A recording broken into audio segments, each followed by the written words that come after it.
You were a key member of Jack Abramoff's lobbying team from about 1996 to 2001. In fact, Abramoff wrote about you in his book where he described your 1996 hire as the, quote, perfect addition to the quickly emerging Team Abramoff team, unquote.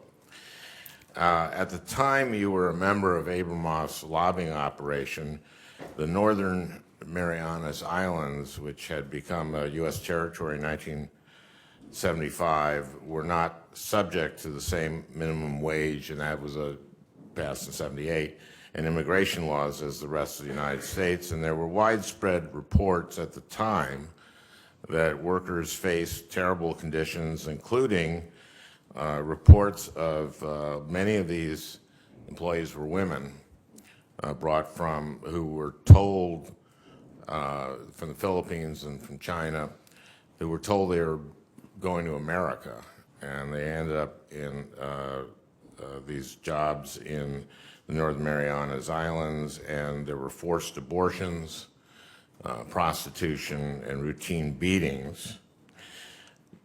You've been nominated to a position where you'll be closely involved with enforcing minimum wage laws and other worker protections, yet, as we discussed in my office, one of the key issues you lobbied on was to block bipartisan legislation for basic worker protections in the Northern Mariana Islands, where garment manufacturers could produce clothing labeled made in the USA without having to comply with U.S. minimum wage laws.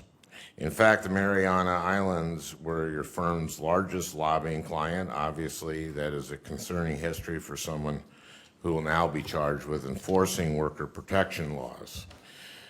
Were you aware of those horrible conditions even while you lobbied against minimum wage protection for workers? First of all, Senator, thank you.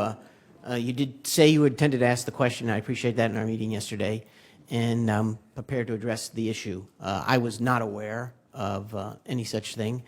I did not know. I just learned that 21 of Mr. Abramoff's colleagues were also convicted of wrongdoing. Well, let me just ask you. I was not one of them. Okay. And I just want to be clear about that. I understand that. Congratulations. Okay. Thank you. On that.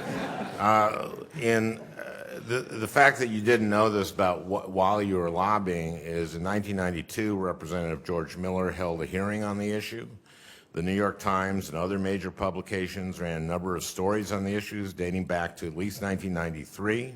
In 1997, President Clinton wrote a letter to the governor of the Northern Mariana Islands, who had hired Team Abramoff to oppose the raising the minimum wage. In the letter, Clinton declared working conditions on the island to be inconsistent with our country's values. In 1998, Senator Frank Murkowski, one of our members' fathers, visited the islands and found, quote, living conditions that simply should not exist in the United States of America, and he introduced legislation to stop the terrible abuses that were taking place. Did you and the so-called Team Abramoff lobbyists lobby against the Murkowski legislation?